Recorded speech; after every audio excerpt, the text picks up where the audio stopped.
समाज में जागरूकता लाने का, संविधान, बाबा साहेब, हमारे जितने महापुरुष हैं उनके बारे में जानकारी देने का हमको अपना लक्ष्य निर्धारित करना होगा। बिना लक्ष्य के हम मरे आदमी के समान है, उसका कोई लक्ष्य नहीं होता लाइफ में। विदाउट लक्ष्य you can never ever do anything.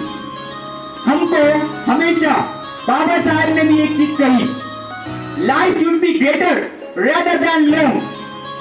जीवन लंबा होने में अच्छा है, महान हो, आप हजारों दिन जी लो, लाखों दिन जी लो, बट एक दिन शेर की तरह दौड़ो जैसे बाबा साहब दौड़ते। विदाउट नॉलेज आप कभी मत दौड़ो, विदाउट स्ट्रैटेजी कभी मत दौड़ो। हमको स्ट्रैटेजी, नॉलेज, पढ़ाई को महत्वपूर्ण सूत्र मानकर बोलते हैं बाबा साहब सारे तारे खोल सकते हैं, ज्ञान के तारे खोल सकते हैं, हमारे समाज को बिजनेस की तरफ लेके जा सकते हैं। हमारे समाज में IAS, IPS, collector, supreme court के जज, प्रधानमंत्री, राष्ट्रपति, जितने भी जो लोग हैं वो मात्र एजुकेशन के लिए अपने आप को भी आत्मार्पित करते हैं। जिस दिन आपके पास पावर आएगी डिसीजन लेने की, जैसे आज एक कलेक्टर डिसीजन ले सकता है, लाखों लोगों को एक डिसीजन के मात्र उसको अच्छी सुविधा, राशन, खाना, ये सब मात्र वो एक व्यक्ति ले सकता है क्योंकि वो एजुकेटेड है। क्योंकि बाबा साहब का संविधान बहुत बड़ा विशाल है।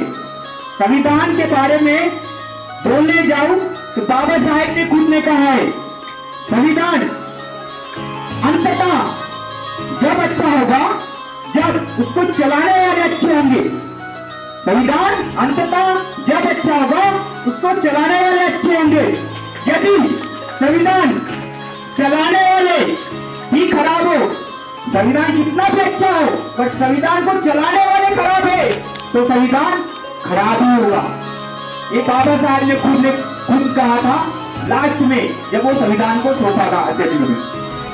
हमें ये चीज समझनी है, क्या आज हमारे बेटा, बेटी, माता, उनको जो सुविधा मिलनी चाहिए सामाजिक रूप से, आर्थिक रूप से, मेडिकल की सहायता और एजुकेशन की, क्या वो मिल पा रही है?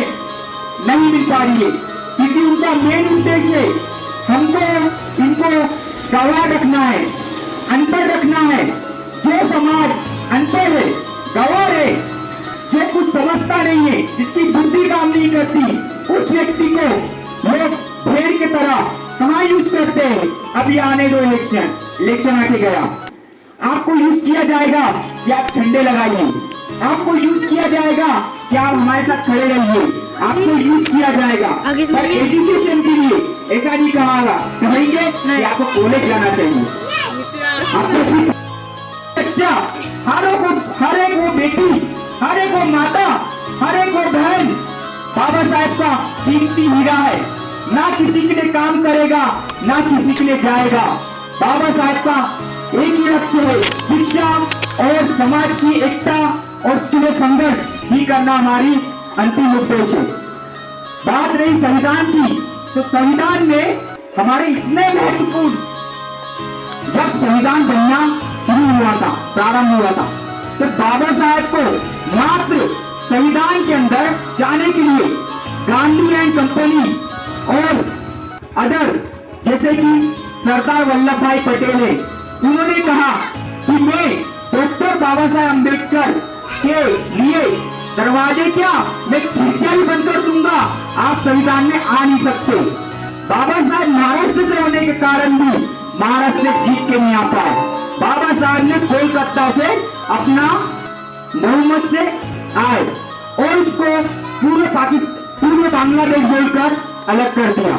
बाबा साहब की एजुकेशन के कारण बाबा साहब हाई कमिटी के पास पहुंच गए, अंग्रेजों के पास, ये मेरे देश में क्या हो रहा है, मैं संविधान में चुन के आया तो इनने बांग्लादेश अलग कर दिया और हमको आने के तो हिस्ट्री में मार पड़ी तो उनको लेना पड़ा। बाबा साहब एक ऐसे व्यक्ति थे जिन्होंने संविधान को आकार दिया, जो व्यक्ति 32 डिग्री नौ भाषा और बुद्ध धर्म के जानकार जितने भी धर्म में 21 सालों का गहन अध्ययन कर अपने पूर्ण नॉलेज के साथ उन्होंने बुद्ध धर्म को स्वीकार किया, वो मामूली व्यक्ति नहीं है। आज कोई पढ़ा लिखा व्यक्ति नहीं हो और वो पॉलिटिक्स में चले जाए और हमको बोलता है कि पढ़ाई ज्यादा जरूरी नहीं, हमारे साथ रहो, हम तुमको इलेक्शन में खड़ा कर देंगे, हम तुमको ये देंगे। ये सब भकोचलेबाजी है। एजुकेशन लो और खुद मालिक बन जाओ। क्यों नहीं मालिक बनना चाहते, क्यों नौकर बनना चाहते लोगों के? हमको बाबा साहेब ने मालिक बनाया इस देश का, नौकर नहीं है हम लोग। बाबा साहेब जीते जी जो काम करके गए, हम अपने जीते जी वो काम क्यों नहीं कर पा रहे? बाबा साहब ने कहा बुद्ध धर्म के तरफ हमको आगे बढ़ना है। हम क्या बढ़ पा रहे हैं? नहीं बढ़ पा रहे। हमारे घर में आधा हिंदू धर्म आधा बौद्ध धर्म। अब हिंदू धर्म और बौद्ध धर्म से बात आई है तो बाबा साहेब भी लिखते हैं आर्टिकल 330 और 342 के अंतर्गत बाबा साहब ये लिखते हैं कि यदि आर्टिकल 330 और 342 ये कहता है कि भारत के जितने भी SC, ST, OBC वो हिंदू नहीं, वो भारत के मूल निवासी है। हिंदू का मतलब होता आर्य, जो इस देश से नहीं बाहर से आया है। और हम मूल निवासी मतलब हमारे दादा परदादा परदादा की परदादा सब यहाँ जन्म लिए। हम मूल निवासी है, हम आर्य लोग हैं। हम आर्य मतलब ज्ञानी लोग हैं, हम नागवंशी लोग हैं। हमारे पूर्वज लोग बुद्ध को पहले से ही मानते थे क्योंकि हमसे अनटचेबल का मतलब होता है वो व्यक्ति को छुआ नहीं जाता, क्योंकि हम इतने ज्ञान में सर्वश्रेष्ठ थे बुद्ध को जानकर। उस समय पे हम इतने ज्ञानी होते थे कि हमसे लोग ज्ञान शिक्षा लेने आते थे। बुद्ध में मंदिर, जैसे मंदिर है, मंदिर में सिर्फ नीचे तालियां बजा के उनकी आस्था को पूर्ण करते। पर हमारे बुद्ध विहारों में क्या होता था? शील की शिक्षा दी जाती थी, समाधि की शिक्षा दी जाती थी, ज्ञान की शिक्षा दी जाती थी। क्या हम अभी वो कर रहे हैं? हमें देखना है कि हमारे जीवन में हम अपने बच्चों को क्यों नहीं IAS, IPS, collector, deputy collector बनाने के सपने क्यों नहीं देखते? क्यों चाहते हैं कि वो पढ़ाई करके नौकर बने? क्या जीवन में क्या नौकरी बनना है? बाबा साहब ने 32 डिग्री लाने के बाद भी नौकरी नहीं करी। हम लोग एक ही चीज सोच के, तो हमें भी ये चीज समझनी है कि हमारे बेटे के लिए ये चीज जरूरी है या नहीं है। यदि वो गलत है, वो दूसरा व्यक्ति बोलता है सही है, तो लगता है कि वो हमारे बेटे का यूज करेगा, बेटे के साथ साथ हमारे परिवार का भी यूज करेगा, पैसा नहीं देगा हमें। और मात्र चंद पैसे के लिए, चंद कपड़ों के लिए, चंद खाने के लिए हम लोग बिक जाते हैं क्योंकि हम शीलवान नहीं हैं। बाबा साहब कहते हैं कि शीलवान बनो, समाधिवान बनो, प्रज्ञावान बनो। और संविधान के अंदर हमारे सारे अधिकार, जितने भी जो अधिकार है वो सब संविधान के अंदर है।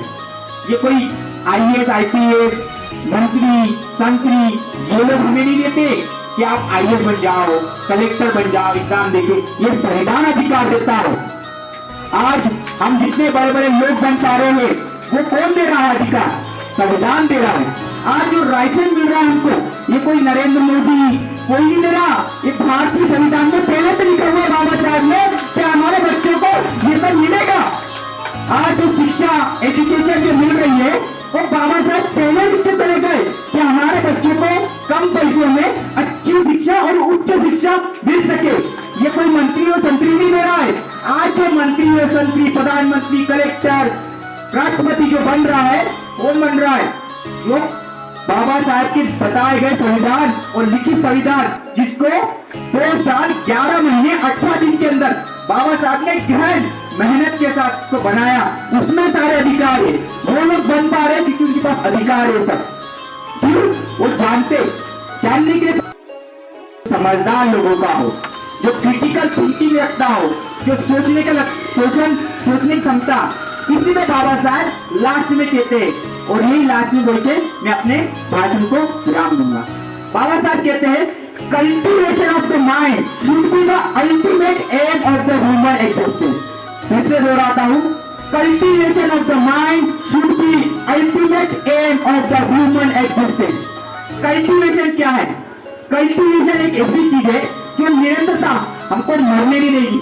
तो हमने सोच लिया है कि कुछ भी हो, मेरा शरीर खराब हो जाए, कुछ भी हो जाए, मुझे वो काम करना है। कल्टीवेशन से क्या होगा? हमारा एजुकेशनली पढ़ने का मन करेगा। कल्टीवेशन से क्या होगा?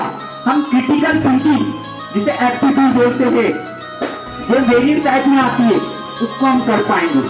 क्रिटिकल थिंकिंग से हम अपने दिमाग की बुद्धि को यूज करके जो दिमाग में जाले भर के रखिए ना कई सालों से, वो टूटेंगे। जो हमारे माता ने बोला कि, दादा ने बोला कि करना चाहिए, क्योंकि मेरी दादी करती थी। फिर मेरे पापा ने बोल दिया कि यार मेरे दादा तो उस समय में करते थे। तो ये सुनी सुनाई बातें पे कभी विश्वास मत करो। पढ़ो, जानो, जानो, फिर मानो। जब तक कि आपकी बुद्धि पर नहीं आए तो चाहे कोई भी हो, सुनना नहीं है। लास्ट में फिर से जय भीम का नारा लेकर मैं अपनी बातों को विराम करता हूं।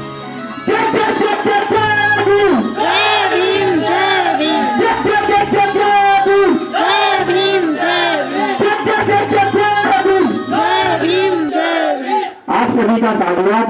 आपने मुझे पूर्ण